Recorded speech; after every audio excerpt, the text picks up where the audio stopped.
Hello students, last time हम लोगों ने किया था हेट्रोजीनियस मिक्सचर। उसमें था सस्पेंशन और कोलॉइड की स्टडी थी, डिटेल थी। हमारा आज का टॉपिक है separating the constituent from a mixture.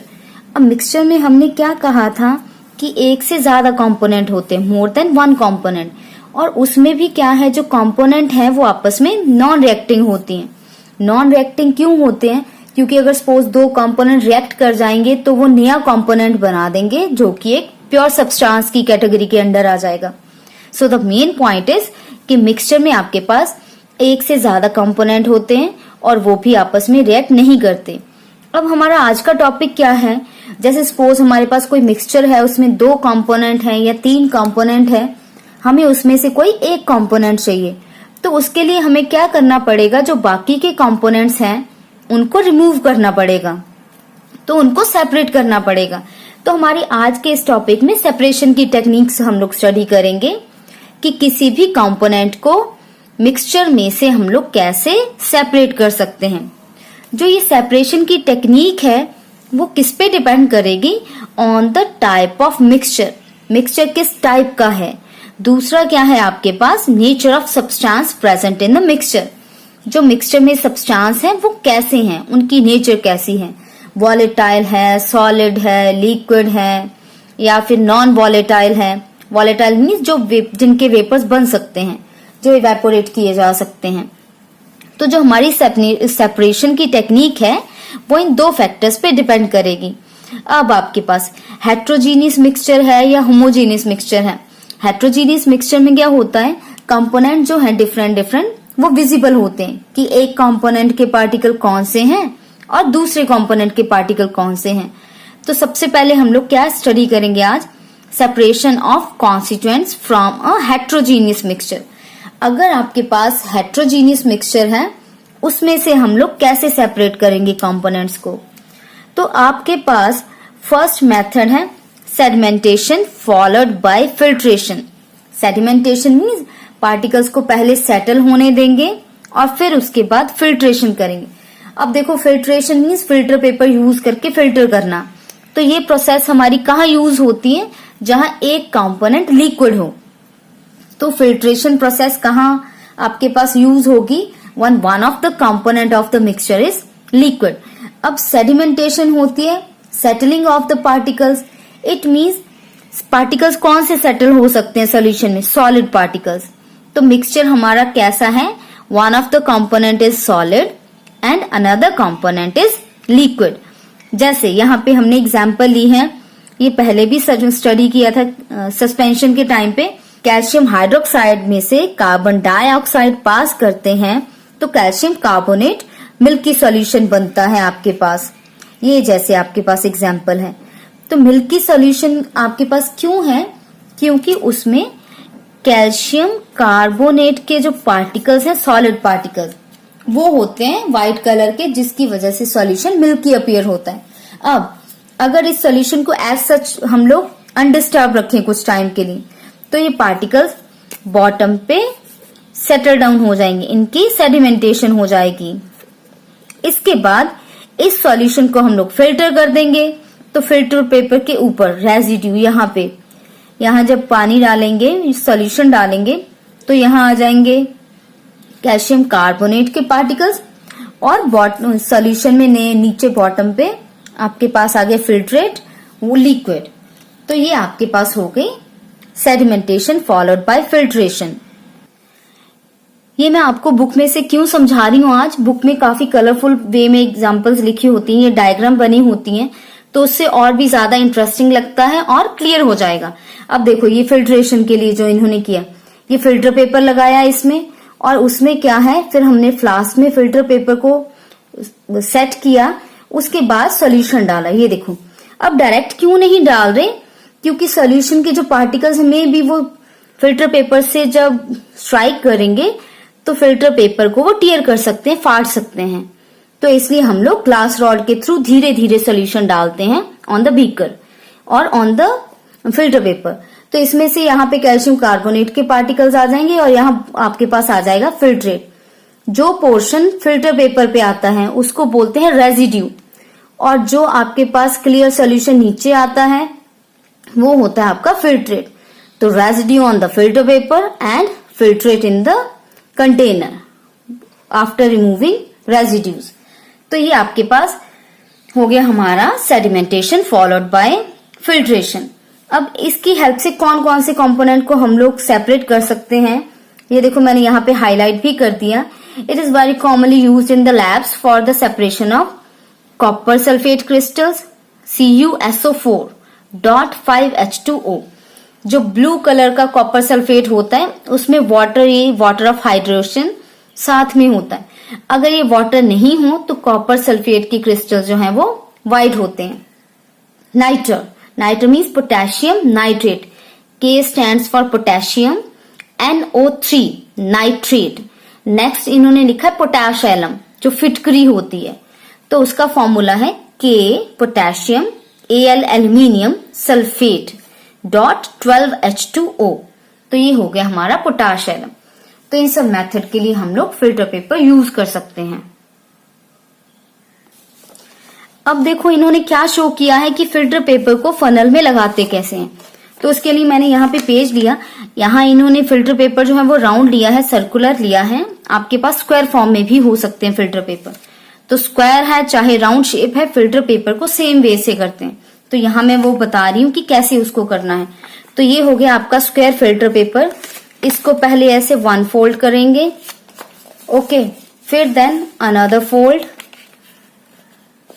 तो अब ये आपके पास फोल्ड करने के बाद हम लोग क्या करेंगे, ये जो इसकी अलग अलग लेयर्स बन गई 1 2 3 4, इसमें से क्या होगा, एक साइड एक तरफ होगी और दूसरे बाकी दूसरी तरफ होंगे। तो ऐसे इसकी कोन बन जाएगी, कीप बन जाएगी, ये देखिए। तो इस तरह से इसको हम लोग फ्लास्क में यहाँ पे ऐसे फिट करते हैं। फनल में लगाने से पहले, ये फनल होती है जिसमें हम लोग लगाएंगे इसको, फिल्टर फनल। तो फनल में पहले फनल को वेट कर लेंगे ताकि ये अच्छे से स्टिक हो जाए उसकी वॉल्स के साथ, कोई गैप ना रहे। तो इस तरह से ये देखो कोन की शेप में आपके पास वो आ जाता है फिल्टर पेपर। अब इसी को हम लोग अगर सर्कुलर करना चाहें तो सर्कुलर फॉर्म में भी ले सकते हैं। तो उसको अकॉर्डिंगली हम लोग फिट कर देंगे। ये देखो ये मैंने इसको सर्कुलर शेप में बना दिया। तो ये आपके आ गया, ऐसे इसको फिट कर देंगे इनटू द ग्लास। अब नेक्स्ट पॉइंट है आपके पास कि कहाँ कहाँ पे ये टेक्निक यूज की जा सकती है। एग्जाम्पल्स दे रखी हैं इसकी। तो एग्जाम्पल्स में पहले क्या है, mixture of sand and water. ये भी नेम से ही क्लियर है, सैंड और वाटर के मिक्सचर को, ये है आपके पास mixture of sand and water. तो सैंड और वाटर का मिक्सचर है, सैंड बॉटम पे सेटल डाउन हो जाएगा, सेडिमेंटेशन हो जाएगी। तो फिर उसको इसी मेथड से हम लोग फिल्टर करेंगे। नेक्स्ट आपके पास है white precipitate of silver chloride formed by mixing solution of silver nitrate and sodium chloride. अब इन्होंने यहाँ पे इसके लिए रिएक्शन नहीं दी है, तो मैंने ये रिएक्शन लिख दी यहाँ पे। Silver nitrate means Ag silver, NO3 nitrate, aqueous means solution है, ये पानी में डिजोल्व हो जाते हैं ये आयंस। नेक्स्ट है NaCl sodium chloride, sodium chloride भी एक्वस। अब जब दोनों को मिक्स किया हमने तो AgCl silver chloride, solid precipitate बने इसके आपके पास। तो सॉलिड प्रेसिपिटेट है, ये देखो सोडियम नाइट्रेट, एक्वस है, इट मीन्स ये सॉल्यूशन में रहेगा। तो जो सॉलिड पार्टिकल्स होते हैं प्रेसिपिटेट उसके बनेंगे, वो बॉटम पे सेटल डाउन हो जाते हैं। तो इस तरह से जो सॉलिड पार्टिकल्स है वो सेटल डाउन हो जाएंगे, उनकी सेडिमेंटेशन हो जाएगी।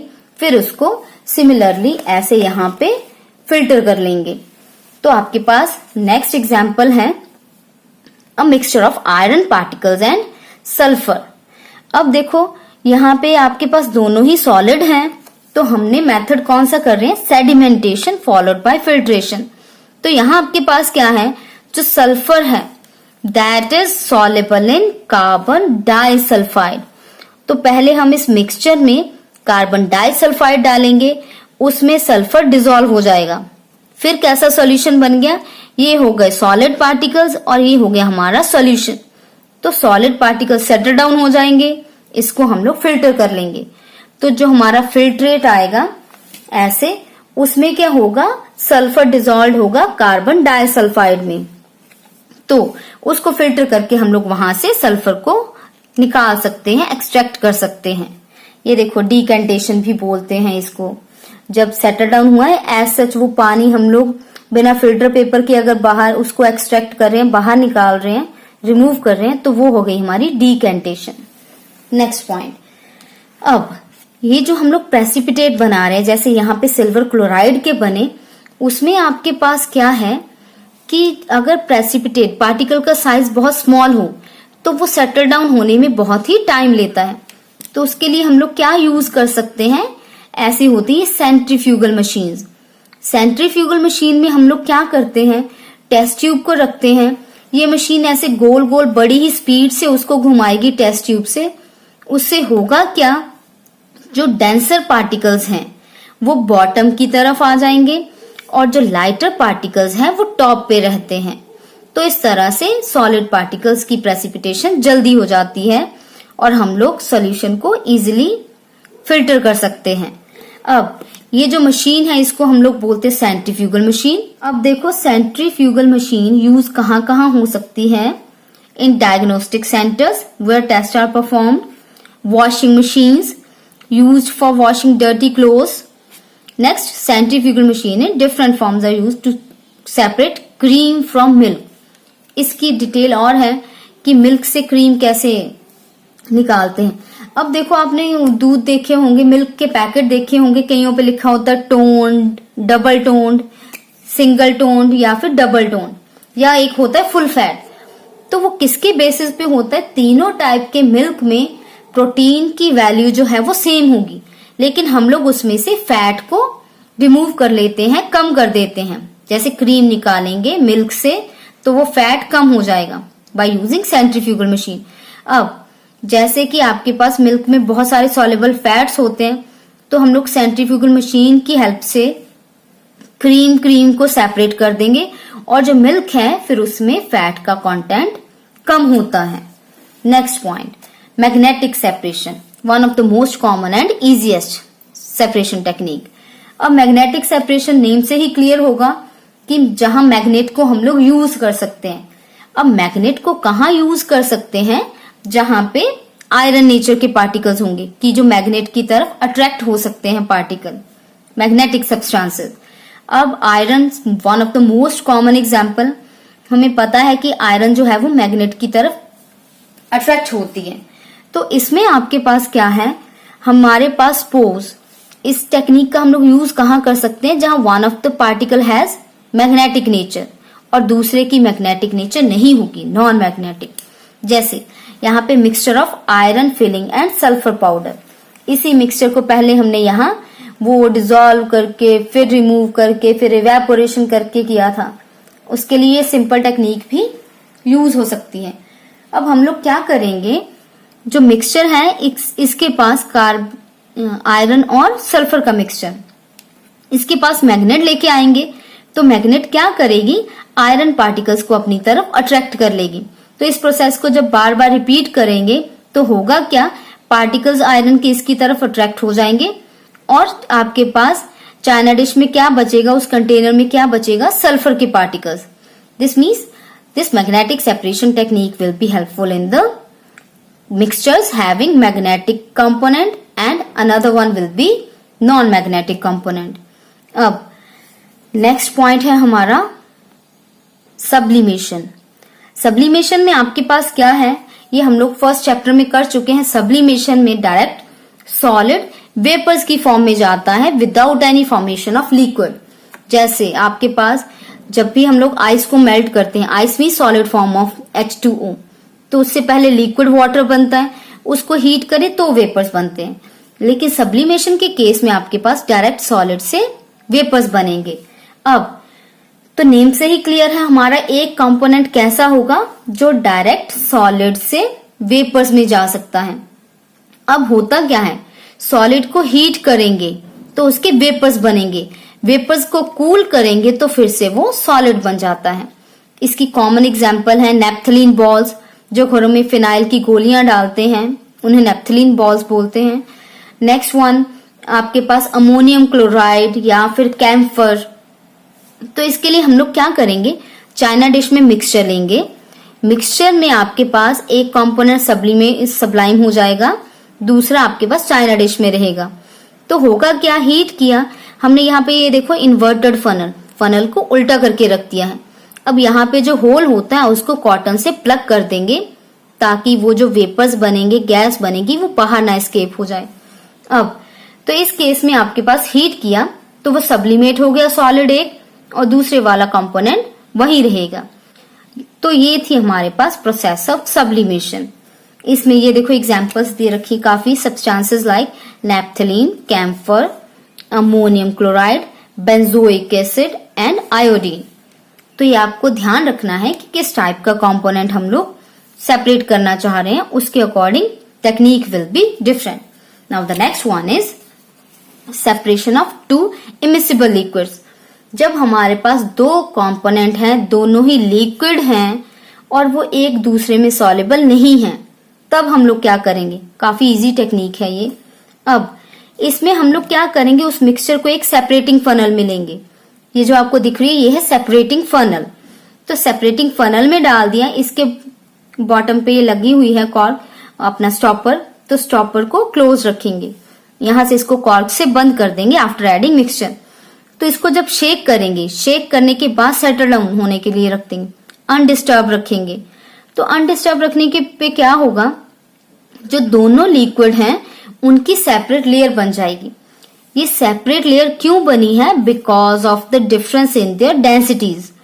जो ऑयल है वो हमें पता है पानी पे फ्लोट करता है, it means water is denser than oil. Oil की डेंसिटी कम होती है, वाटर की डेंसिटी ज्यादा होती है। तो ये आपके पास हमने मिक्सचर रख दिया, इसको अनडिस्टर्ब रख दिया। फिर क्या करेंगे, जब इस स्टॉपर को ऑन करेंगे, ओपन करेंगे, तो जो बॉटम वाली लेयर है वो धीरे धीरे नीचे आना शुरू हो जाएगी बीकर में। तो वो जैसे ही ये लेयर फिनिश होगी, हम लोग फिर से स्टॉपर को बंद कर देंगे, क्लोज कर देंगे। तो इसको कंपोनेंट बीकर को चेंज कर देंगे, दूसरा वाला बीकर रखेंगे। तो दूसरे बीकर में इस लेयर को हम लोग सेपरेट कर लेंगे। तो इस टेक्निक को बोलते हैं हम लोग सेपरेशन यूजिंग सेपरेटिंग फनल। तो ये हमारे पास हो गई सेपरेटिंग फनल। तो ये थे हमारे techniques for heterogeneous mixture. Next video में हम लोग करेंगे techniques for homogeneous mixture.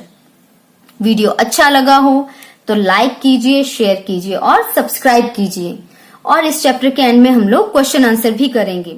Thank you for watching.